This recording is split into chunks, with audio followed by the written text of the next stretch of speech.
But again, if you look at sustainable growth or legacy or impact or exit strategy, like, what do we want to achieve? How do we want to achieve it? How much will it actually make a difference? What impact will it have? And when we withdraw the programming, what we're actually funding to achieve that difference or that change, how long will that change last or stay and survive and thrive? Sure. Now, my background in sports development, my degree, it's different. Here in the US, sports development is fundraising. In the UK, like, I went to the University of East London. They were heavily involved in the legacy impact and strategy and development and implementation of everything that went with London 2012 Olympic Games. They partnered with the 5 boroughs to work on designing programs that would increase participation, but they were starting from scratch. Mm-hmm. And there's all kinds of studies from various places that talk about the impact of sport on social issues like gang membership, petty crime, violent crime, theft, drug use, drug abuse, all sorts of things where if we can get kids to be channeling that energy and that desire to belong into something positive, that we can actually affect change in all kinds of remarkable ways. Mm-hmm. Active children are known to do better in school. It's proven. Sure. We know that if a kid is more active, they will get better test results. If you get better test results, you're more likely to go to college. Particularly for girls, if we focus on girls being active, that become active adult women and active mothers, well, children of active mothers are twice as likely to be active themselves. And there's all kinds of health benefits to it as well. Like, it's a philosophical approach more than anything, that we just need to grow and we just need to focus on participation. Americans are dying to win. The people that are winning aren't the ones dying, though. It's all the people around them. If you look at the way sport is structured in the US and the junior varsity to varsity model, Mm-hmm. collegiate varsity, then to professional, there are Mm-hmm. cuts made all the time because it's about only the best and winning and being the best, and we got to win. So to win, we need the best. Well, that stops an awful lot of people from playing. An awful lot of people from Yeah. playing. And so we don't even need to try really hard to attract kids from other sports that get pissed off with the coach or their parents yelling at them. 7 out of 10 kids drop out of team sports when they get to middle school. That's 7 out of 10 kids that are Yeah. participating, not 7 out of every 10 Right. kids. And Right. so, we've got kids that kind of like sport, probably don't right now because of the environment that they're in, but we can offer them rugby. Like, to the rugby community that's watching this, like, just stop and think for a second. When did you start playing rugby? I'm willing to bet money for the overwhelming majority of us, you weren't fortunate like me that there was a rugby club around the corner from my house. I started playing when I was 6. You probably found rugby in high school or in college, and I bet it wasn't because you were so good at a traditional American sport that you decided to turn down a scholarship. You found rugby because it was open, because it was a way to take part, to be part of a team, to have fun, to get some exercise. We know the benefits of team sports. We Mm-hmm. understand the values that they teach, but somehow we've twisted it. and it's become about winning. Now, I'm not one for, oh, yeah, everyone gets a participation medal. No, but you should damn well make sure that everyone gets an opportunity to participate. Like, there are serious health issues in the US. I live in Colorado. It's the healthiest state in the country. I think we still have 20%, 21% obesity rate. 1 in 5 people is dangerously overweight for no reason. 1 in 3 women in the US that dies over the age of 35 will die of a cardiovascular related disease like heart attack, stroke, something like that. That's absolutely Right? true. Number 1 one in killer 2 women. if that woman is black. Yep. So now we've got to start looking. Come back to the things you said, like Section 8 housing. Well, what access to opportunities do they have? Even just forget girls for a second and talk about boys. That the socioeconomically disadvantaged have less opportunity, less access to opportunity. And rugby is the solution to that. It's cheap as hell. We, Yeah. we've got the RBEA talking about growing the game. Dan Payne said at the start, if you read the minutes, that the people are our greatest asset. And they spent the entirety Yes. of the meeting not talking about people. And none of them Yep. talked about the people that they're trying to recruit to get to come and play. Like, I don't know a single 6-year-old, if you went and said to him, hey, would you like to play a game? Oh, I don't know. What's it called? It's called rugby. Come on, it'll be fun. Okay. Like, it's not rocket Right. science.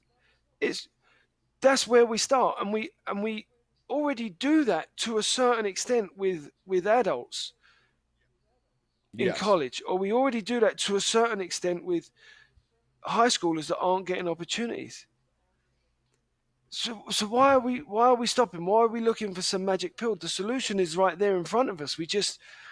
Do you want to play a game? Rugby's singular advantage over every sport in the US that is integrated into the model of junior varsity, varsity, collegiate, and professional is that we don't have to make cuts. If we just stop trying to win for 5 minutes, if we just focus on trying to get more people to play, then we can really see massive, massive amounts of growth. And the law is in our favor. If we focus on girls in particular, because I think that it's between 4 and 8%. There are various studies. I won't go into the details or bore you with them.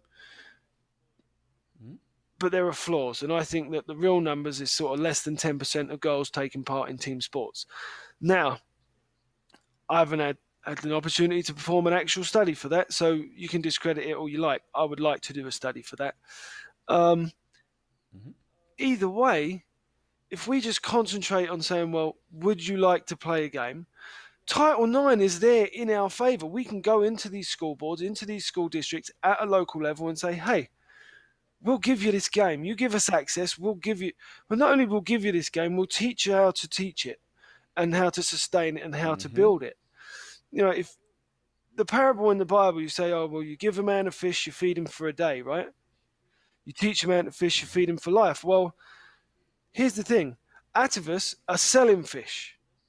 Play Rugby USA is giving it away. We need to be teaching these people how to fish. Teach them how to coach. And So kind of like the rookie rugby model, like how getting into like physical education programs where they can adapt whatever code with whatever size ball they need to get people running around with it. I'm glad you brought up rookie rugby. My background in sports development, how to design programs, curriculum, stuff like that. Rookie rugby is all but perfect.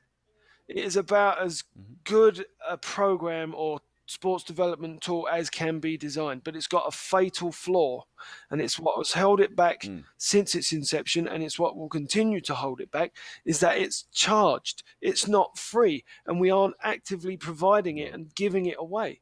We need to take these things and, like the RBA talks about 6 markets, right? Big markets.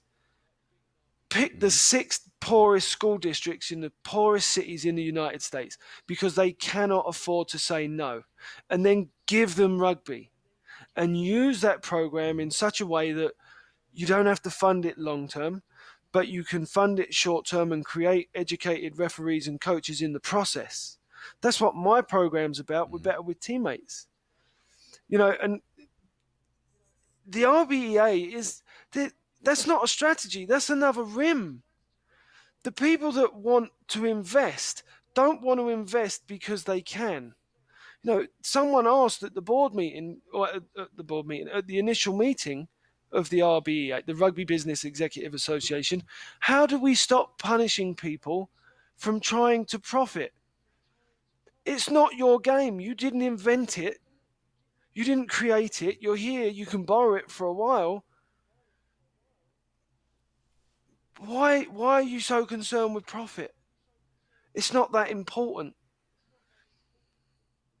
At least not yet. It's not. Money's going to come anyway. We have an opportunity to really make a difference with rugby for the reasons I've said. Like, we aren't fully integrated into that US system. There is a glass ceiling for that US model. Only so many get to play. Right. Well, fine. Let's say our number one mission for the next 10 years, we are going to make rugby the number one participation sport in America. If we achieve that, right, baseball and softball is the number one participation sport. It's 12.5 million. Now, if we achieve that and we get to 12.5 million or over 12.5 million, several things will happen by default. First of all, we will become the most powerful union in world rugby. We will be the most populous union in world rugby, and we will be the wealthiest union in world rugby. From there, lots and lots of things are possible, such as sustainable and highly profitable professional competition. We will be able to fund stadiums and professional athletes because we have the support there in place, and there will be a demand for that product. But right now, there just isn't a demand for it. Not by any stretch of the imagination. 330 million people, there's 100,000 play rugby. That's less than 1%. Like, come on. And we got into the wrong business with RIM because they're trying to sell that something that they might want or they might decide that they need, when really we should have looked at it and said, okay, well, what revenue streams are available in typical sports business? And we should have targeted one of those. Better with Teammates Foundation owns Better with Teammates Limited. It's a kit and equipment company. Because rugby teams and rugby players need balls, bibs, and cones. They need jerseys. They need tackle bags. Like, these are things that they are already buying. The only companies making money right now in rugby in the US are the kit companies. Rugby Athletic turned over like a couple million. Canterbury North America did about $500,000. Like, that's $2.5 million there, right? That I'm pretty sure On a reasonably small on a population. tiny population. The average spend, I was told, was per high school team or per school team, is about $3.5 grand. Like, so if we can create a program that goes into schools that don't have rugby, and we create sustainable teams and clubs within those schools, we've just added to the demand for kit and equipment because that's what they're going to need. And So we talk about the opportunity for profit. There you right. go. But we didn't need to get into that business and sell any equity to do it. It's relatively low cost to start up. It really is like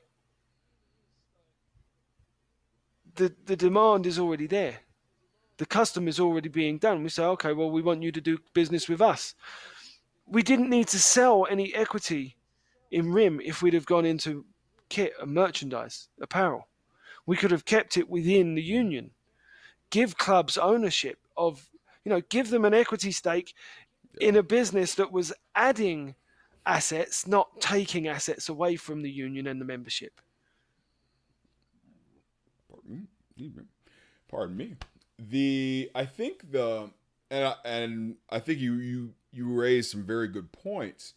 In terms of, I myself have been personally critical of the timing of the idea of selling broadcast licenses of rugby, just because we're selling it to ourselves. We haven't developed marketing the sport to the people that we're trying to get engaged with it. Just as you said, they're working on it, but I just don't see it yet. I don't see where we're making those inroads yet. I think I can't take credit for this. We brought up about the Section 8 housing as a kind of as an anchor. Jack Breen out in Hawaii, who's been working with disadvantaged youth out in Hawaii, and getting them into rugby, and footing the bill himself a lot of the time, and picking them up and doing the legwork, is where I saw he had mentioned that, and like, to me it makes perfect sense, right? Those are kids that live in Section 8 housing have insurance. They have meal coverage. They generally have school transportation handled to some degree. Now, the beauty of bringing rugby as an after-school program or activity is that we've already done the economic and policy and cost-benefit analysis of this. Every dollar you spend on an after-school program, it's two times the value that the spending municipality gets back. That's right. They get back $2 for every dollar they spend on an after-school program. So that's what you talked about with health. That's what you talk about with law enforcement. That's what you've talked about with their value of the value in school. These are all things that pay back dividends. And by the way, if you do it right, you might be able to employ some people in the community as well. Because soccer referees get paid, basketball referees get paid, football referees get paid. These are all things that you can take back to a community that it becomes rugby for that community. Because then they're going to put their own stamp on it. Because the size of the U.S., places are very distinct. You've done some traveling, you've seen it. New York is different from Cleveland, where I was born. I live in D.C. now, which is different from Pittsburgh, which is different from Detroit. They all have their own idea, and like I think Mike Friday said it, we have about 50 different countries playing rugby inside the U.S. We don't have a rugby identity yet, but I think that the grassroots approach is going to be the key to developing that. One thing that we're going to run into that's a problem, though, is what you mentioned, right? We have really two systems, and we actually overlap them without knowing it all the time. We have a participation model, we have a performance model. And sometimes we're talking about one, sometimes we're talking about the other. Sometimes we're talking about funding one, but we really mean we're funding the other. Or we're trying to fund them both at the same time, but we're prioritizing one over the other. I think that, and that's actually an issue across American sports. When we talk about participation trophies and things like that, we're talking about participation model. We're trying to get people active and reward them for being a part of something so that they can afford to do it. They paid their fees, they showed up, they filled out the permission slip, they didn't get anybody killed, everything's great. Thank you, take your t-shirt, go home, right? Then there's the performance model of where people want to develop and excel. And those are two different places. And I think one thing that has to become very clear in the American sports culture is it's okay to say, okay, I just want to play rugby and then just play it. I don't care how good I am. I don't care any of that. I just want to play. I want to buy my kit. I want to show up. I want to play 20 minutes, jump off, somebody jumps off. That's perfectly fine. Heck, if you don't keep score, who cares? Then there's the performance model where people who have outgrown that space, or they don't want to be in that space, they have that natural competitiveness that you and I have, and say, okay, we want to play to win. We want to get good. We want to develop the craft. We want to excel. We want to get to the upper echelon that is possible within that sport or that thing or that activity. We see it in board games. I mean, think about chess, right? the levels of chess that people can achieve. People choose that. There are also people that play with the pigeons in the park. Those two people never cross each other. Church league basketball and NBA players never ever cross paths, but they still exist. You know, I think that's something that we have to be very clear on the value proposition when we go forward, right? The value proposition of a performance model is for a very finite group of people, as you brought up. So it excludes people. The participation model is for everybody, but a small group of people will feel unfulfilled by it. So that's when you kind of create the performance track out of that for them. Like, okay, you know what? You're pretty good. Do you want to do this? Oh, you want to do this? Now this is the path you go. You're expected to do this. You're expected to do that. That's when you start talking about professionalism. Well, you need... Sorry, go ahead. I was going to say, and the problem we run into, and we see this with some of the more traditional American sports, is we do have a large scale of participation for a lot of sports, and we have a large scale of performance development for a lot of sports, but there's a fair amount of dilution in the performance aspect of it too. We have a lot of coaches that have no business coaching football. No business anywhere near a kid putting on a helmet. I think Odell Beckham or Victor Cruz was talking about this. He plays for the New York Giants. He's gone to places where literally the kids that have gotten up to the level that they have, including college varsity, even drafted, a lot of coaches say they cannot use these players yet because they're not fundamentally sound. They're just really, really good athletes. And so they end up kind of sitting and waiting, and the value of that athlete, because they didn't really develop their skills in the sort of fundamental way that we're used to. Doing all of the things, crossing the T's and dotting the I's. They just got pushed forward in performance models. Yeah. You got to get here. You have to play with these guys. And these guys aren't necessarily the best fundamental players. They are just the most effective players in terms of winning games. And you can win games while playing badly. We know that. I've gotten away with it. I mean, I've won scrums while scrumming badly. It's not. It's something we have to admit to that exists. But I'm not sure what the solution is, because I think it's an American culture thing of moving very quickly. We want to see very quick advancement in situations, especially with sport. When we see somebody has an ounce of talent, we already fast track them. Yeah. It's always happens. That's why we're talking about kids jumping out of the first year of college play in the NBA. Oh, he can do it? Okay, go. And I'm not exactly against it in itself. If the person that's fundamentally sound, I don't care about all the other aspects of it. If I can leave college to go be a plumber, I can go leave college to go play in the NBA. I don't think that's the argument. I think that the quality of player there has to be a standard there. And maybe, and this might be this controversial opinion I have, I honestly think that deprofessionalizing college sports might be the key there. If you want to be a professional football player, go figure out how to be a professional football player. Go deal with the NFL in some lower level, and as an apprentice, you develop in that system, and then you go. You shouldn't have to go to Miami or Syracuse or Texas to learn how to be an NFL football player. I mean, that's part of the problem. I mean, what a racket. Not a racket, but what a great situation to be in for the NFL. They're not responsible for any of their talent identification.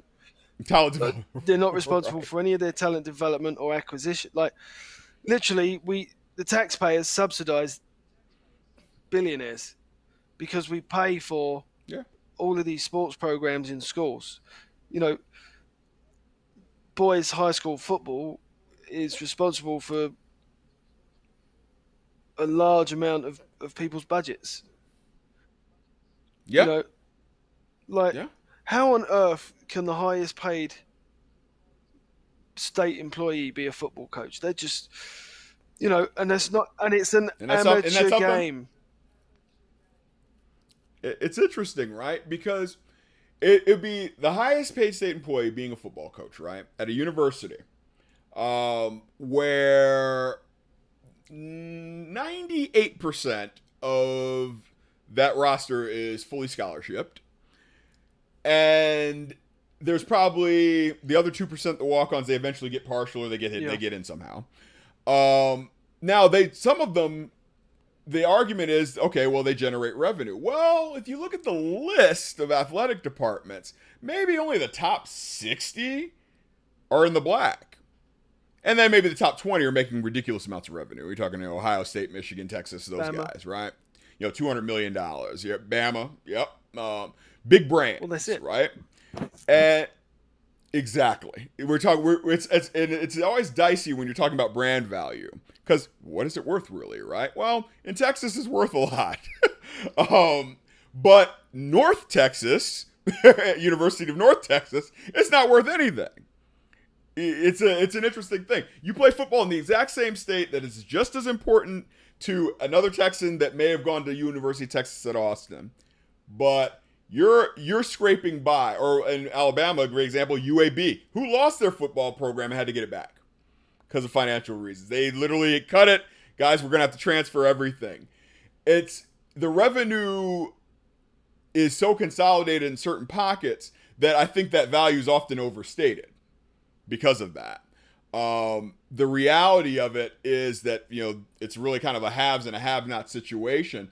And they kind of redistributed a bit with these conference broadcasting deals, or these big schools inviting little schools to play them and beat them by 70 points.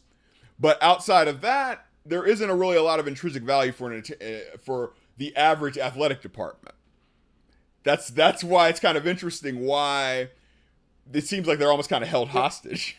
You think about it, financially. But what do? It's part of the American culture, and I think that's something that we're going to have to figure out how we mitigate and navigate. Just because you've always done something a certain way doesn't mean it's right.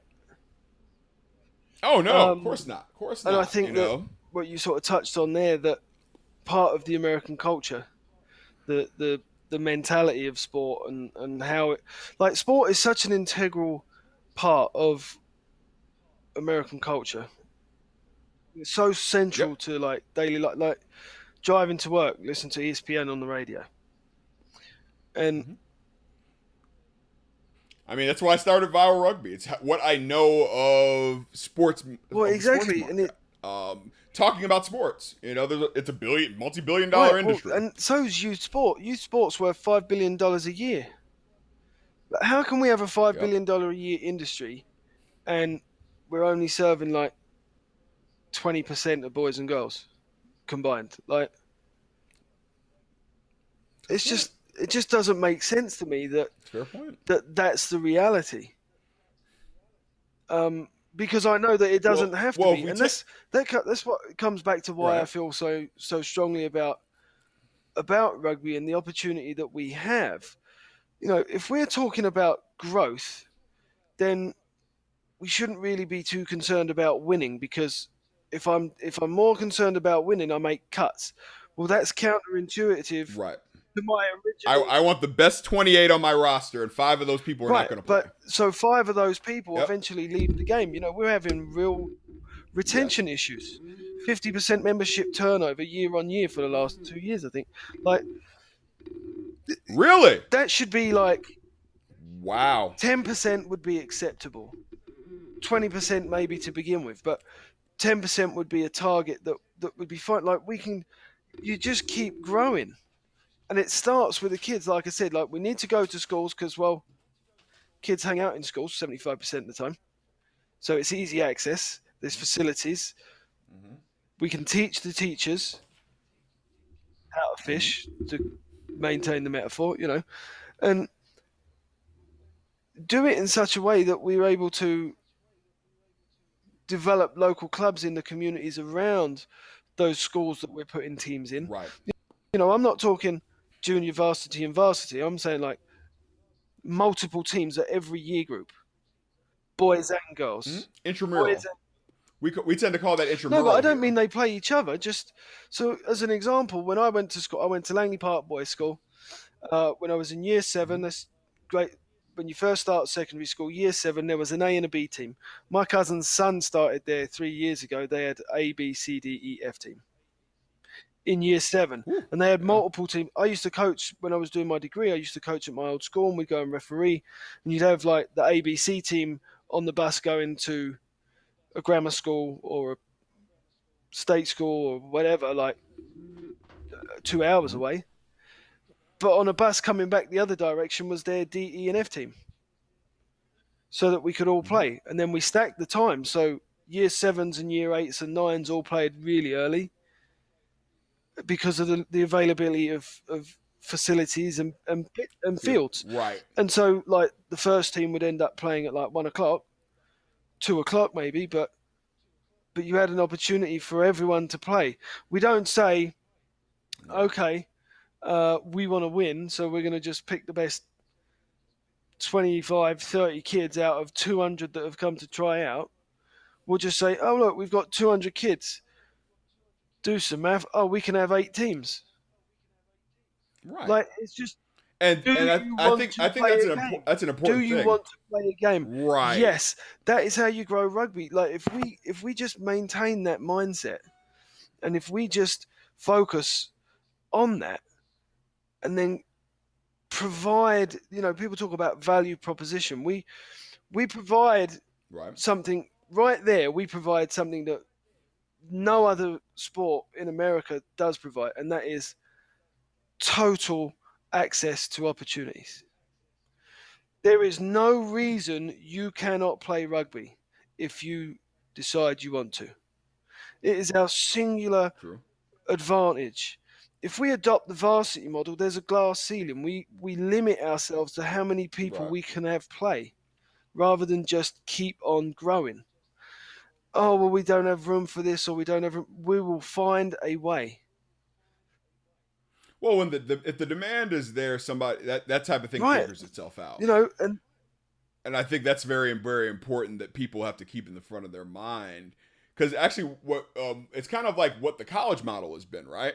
So at Maryland, University of Maryland, that's my alma mater. Folks at home that know, that was as a coach, there was one time I was coaching 60 girls, 60 women, 60 young women, and so we put up as many people, put up at many teams. If we have a D team, we'll schedule another side, come play, However, get people as much game time as you can. When I played for Maryland men. We at one time we had 20 players. Eventually, we ended up with 50 or 60, A, B, and C, and the C side would play a Division II schedule.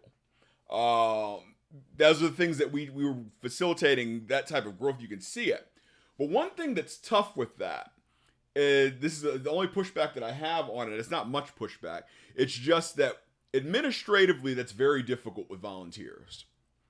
And that's one of those things that programmatically, you and I talked about, that when you create a program and fund it correctly, where it's very important to get schools to back it in a way that they will fund it, so that you have people that it's their job, they're responsible to be there and man and lead that process, whether it's directing the program itself. And you can still have volunteers involved, but it can't all fall on volunteers, because once those certain volunteers leave, it all falls apart, and there goes sustainability.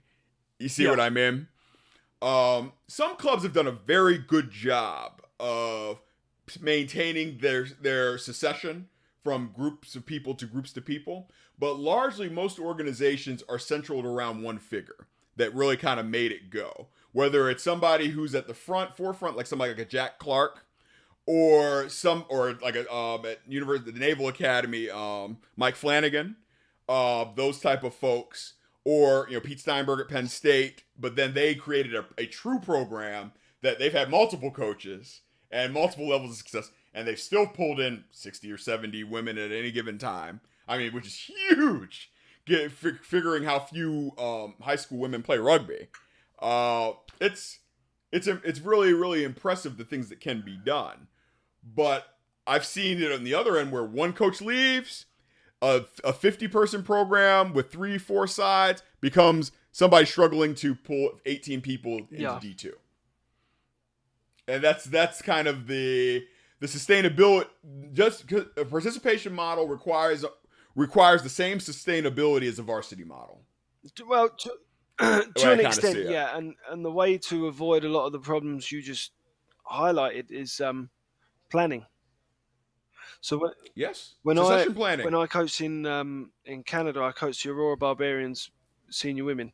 Uh, Hmm. 10 years ago, 2007, they were playing in a division that required that they had a second team, and they had about a team and a half's worth of players playing two teams worth of fixtures, and they were getting beat up, Whew. and Okay.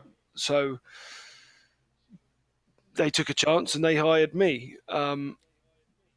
First year was fairly rough, but we did okay, and then we said, okay, well, look, this is what we're going to do. We're going to focus on recruitment and developing our second team to Hmm. strengthen and support our first team, and to be able to compete with our first team as a way to develop talent. And the way to feed the Hmm. second team is to have a U18s program, and a way to Hmm. have a good U18s program is to have a strong U15s, and gradually Yep. and I left after 4 years, and I was very, very fortunate to work with some very like-minded people, very supportive and constructive coaches. But I was on social media the other day, and I saw actually that they had achieved 130 female members in the playing program.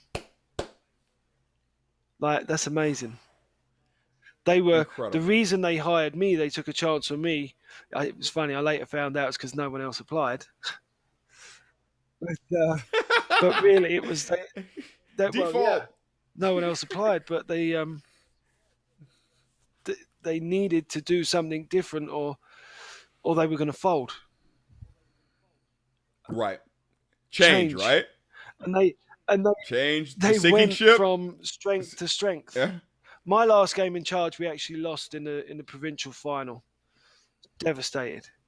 Um, but Yes. they went back the year after and they won it, and I was there to see it. They lost in the final the year after. They won the final the year Mhm. after that. I think they won it last year. They're in the semi-final this year. Like, they're one of the strongest women's programs in Canada.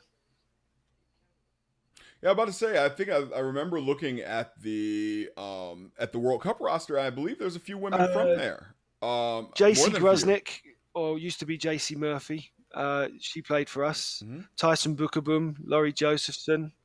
Yep. Uh, Congratulations, girls. I'm very proud of you. Yep. Mac Higgs, she was in the pool. She didn't make the selection for the World Cup. She got presented her first cap. Well done, Mackenzie. There's a bunch of girls. Nadia Popov, she was in the sevens program.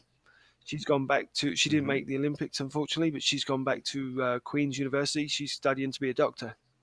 She's amazing. We put Awesome. Nadia in the first team when she was 15. I think she was 15 or Ha. 16.